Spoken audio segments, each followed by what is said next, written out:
ko sa kanya, you provide us funds for piso.net ng Intel. Kaya humanda ka, Senator Trillanes. Siya po ay from Magaraw sa amin. And you have to vote for him para next year bibigyan niya kami ng funding ito. And then for the personnel, bahala na po sa amin si Director Carol for the personal kasi yung pong isang hour di kahapon, si Ma'am Liesa at saka si Ma'am Tess, Diyos ko, sobrang sisipag po niyan. Kahit 12 o'clock, tinatawagan ako at i-open ko daw yung internet ko at kailangang i-surf. Mag-confirm na kaagad sa PhilSecNet ng aming attendance. Okay, so yung lang po and maraming salamat. Okay, thank you very much. Patiin po ng ulit. So, babalik ko sa inyo to. So, maganda po yung example niya. At least alam niya yung target, out of school youth daw. So, ang value proposition nila is yung kanilang internet is mobile. So, pupuntahan niya yung mga out of school youth. So, yan po ang kanyang project. So, di ba maganda yung nakapag-isip tayo based on may nabanggit ako kanina, nakapag-isip sila kaagad ng project and it's something that has not been done. Although meron tayong mga mobile na mga internet na may mga van, ito mayroon kang babayaran, may maghuhulog ka ng coin. Okay? So, maganda po example. Okay? Sino pa bang may gustong may t-shirt? Ha? Sandali.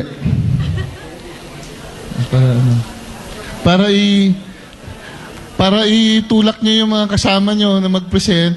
Yung table ni ma'am, saan ba yung table niya? Ayan, bibigyan ko sila ng candy.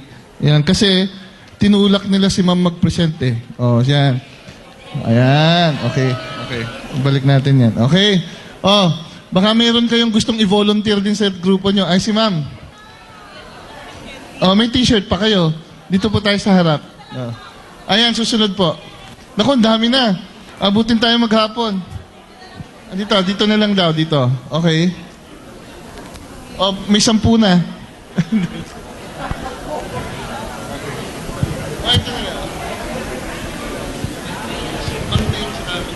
Okay, I'm Gina Lizay Alfilor of Camarines Sur. Key persons, members of the family as stockholders. Yan.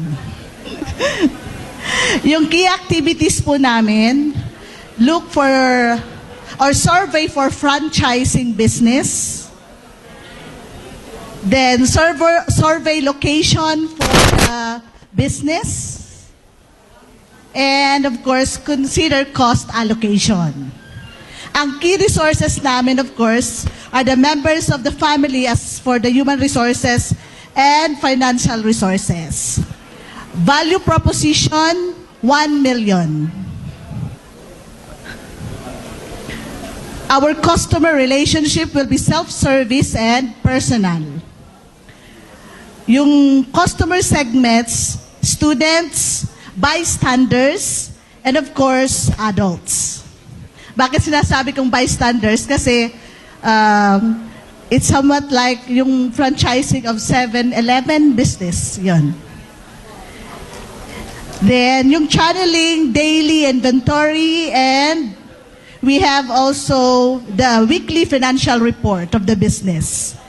Cost structure, daily income minus the expenses will equals to gain of the service. Then, of course, the resources stream, affordable goods, over-the-counter medicines, 24-hour service, and fast food chain. Thank you so much.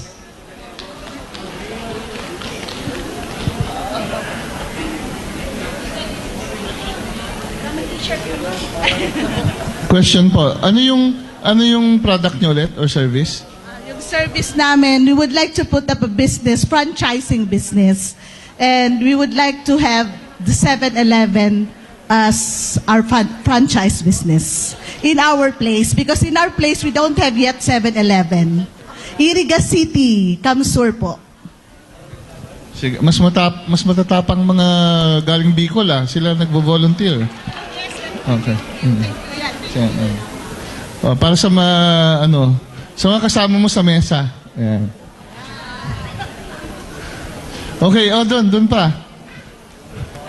Sige. Ma'am, dito na tayo sa banda rito. Dito na lang po. Ma'am, yung pagbasa natin ng ating business model, unahin po natin yung customer para mas madaling maintindihan. Kasi pagka iniuna natin yung mga partners sa activities, hindi maintindihan ng mga tao kung anong pinag-uusapan natin. Okay, sige po.